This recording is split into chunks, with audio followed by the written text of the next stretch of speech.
Hi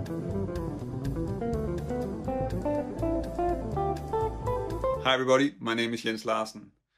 If you transcribe solos and if you're analyzing transcriptions of the solos of the people that you're listening to, then you're probably finding that what they're playing is surprisingly simple. There are really not any sort of magic note choices or anything like that. It's really just going to be people playing the songs and playing the notes and the scales that you would expect to hear anyway.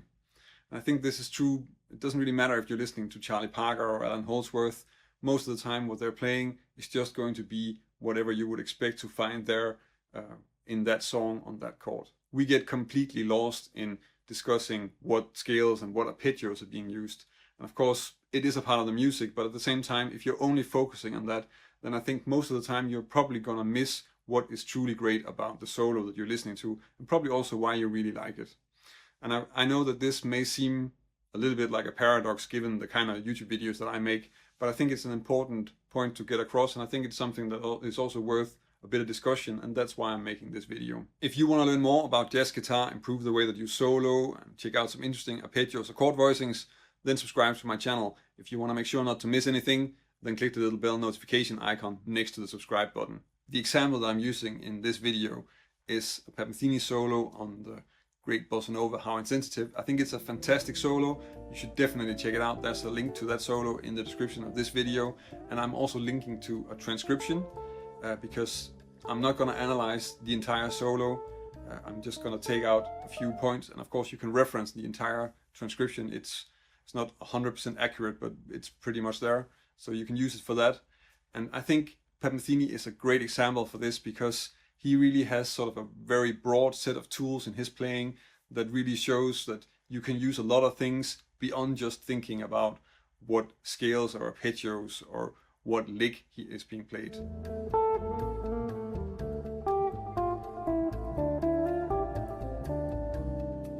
And of course, I'm also a huge fan of Pat Metheny, if there was any doubt about that. The first thing I want to talk about is actually not really related to the Pat Metheny solo, because this is more about the difference between the different scale sounds that we're using and how most of the time maybe it doesn't matter that much. Because most of the time when you have different scale options for a chord, then there isn't really a huge difference in the amount of notes that are different. There are two things that keep coming back in comments that I get asked about all the time in YouTube comments, and that is whether Lydian is better than Ionian on a major 7, or whether Locrian natural 2 or Locrian is better for a half diminished chord. And I think questions like this, I guess most of the time this is really very context sensitive. So sometimes one will be better than the other, but most of the time it doesn't really matter, and it also really doesn't matter if you're just burying it inside some 8th note or 16th note line. So let me just demonstrate that. Here's a minor 2-5-1 where I'm using the Locrian natural 2 on the 2 chord. And the same line, but then just using what you would normally expect, which would be sort of a D minor or E Locrian sound, then that sounds like this. So in just a medium up tempo like this, there's so little difference between those two lines that there's not really a lot of point in having huge discussions about which one is better. I think if you really want to get the sound of the Locrian natural 2 out there, then you should go for that sound, and that means really emphasizing the note that's different. So in this case, that's the natural 9, that's the F sharp, and then you could play a line maybe something like this.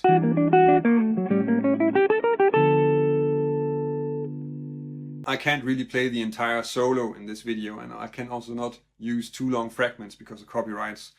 But if we check out this fragment, then you can hear how Pat Metheny is in many ways not really playing the changes.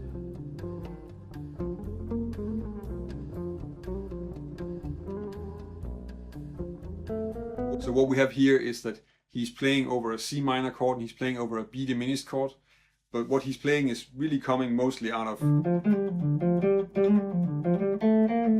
something that's very much D minor related, and if not actually just D blues or D minor pentatonic.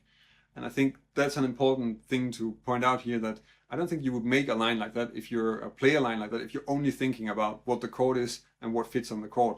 You do need to sort of have a bigger perspective and try to also use so the key of the song and try to get melodies from the key of the song to fit over the different changes, and that way create a longer arc, because this is definitely creating a longer arc in the phrase. This is also something that you might want to ask yourself if you're working on. If you're trying to play simple melodies like this that will last for several bars.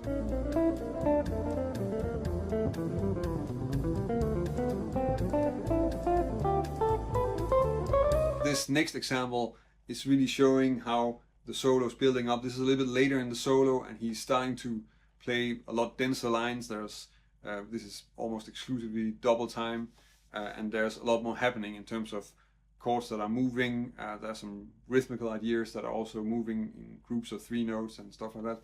So at the same time, it's still fairly basic what's going on. He's really building energy, and that works really well.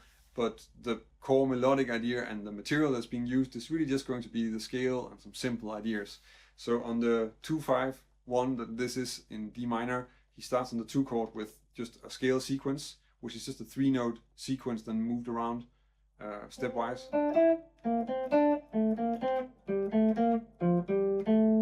And then continuing with that sequence, but now turning it into, we really get sort of the A7 harmonic minor, D harmonic minor sound. And then on the D minor 7, a long row of diatonic triads. So first just coming out on the D minor, so, and then just up a scale. There's one exception here, which is just a first inversion F major, further up the scale, and then up to the 3rd of the next chord, which is a C minor chord. So again, using really simple things. It's a scale sequence, then there's the arpeggio from the 3rd of the dominant, and then there are some diatonic triads that are being moved stepwise through the scale. And I think what's really key about this is that it's not really about hitting certain notes all the time. It's also just about having the flow of that idea that keeps moving. So first there's an idea that he moves through the 2-5-1, which is the scale sequence, and then from there we get the diatonic triads, which is a nice idea to move around. Technically it's maybe a little bit difficult, but at the same time it's not any sort of magic arpeggio business. It's really just the diatonic triads of the scale. The main reason that I can keep on publishing videos every week is that I have a small community of people supporting the channel over on Patreon. I'm very grateful for that, and if you want to help me keep making videos, then check out my Patreon page.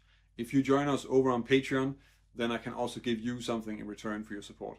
So what makes this a great solo? To me, what makes this a great solo is that there's a lot of development, there's a lot of stuff happening, and the solo is changing through time. It's not just on and then off when it's done. It really is some sort of development. He uses dynamics, he uses space in the beginning, and he develops it, and he goes a little bit back and forth between it, so it also becomes a story in that way. I really like the fact that he also lets the melody rule in what he's playing, and as I showed in the first example that I went over, he is really using the melody and the key to tell a story rather than going into just playing the changes, which also helps connect the larger picture of the solo. Again, things that you won't really notice if you're only focused on exactly what he's playing on each chord.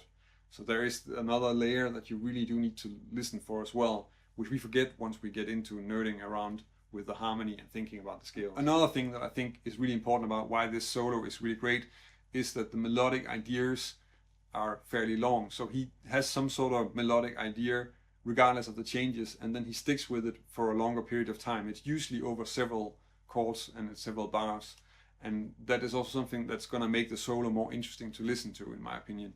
He is really using the pentatonic scale a lot. It's really a lot of D minor pentatonic that's happening here. And he does that, and probably it might even be something that he kind of got from Wes, because he does it without sounding like a blues player. He really has his own sound with that scale, which for a 5-note scale is almost in itself really an achievement. But I think it's something to also look at how often he really uses that and how well he uses it. Because there are so many sort of signature Pat Metheny melodies that are actually using the pentatonic scale.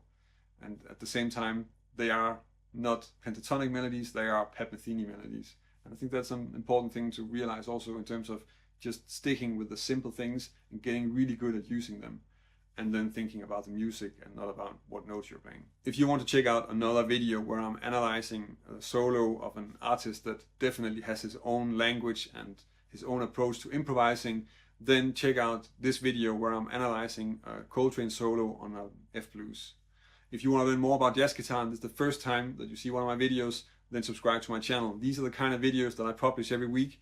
And of course, if you want to help me keep making videos, then check out my Patreon page. That's about it for this week. Thank you for watching, and until next week.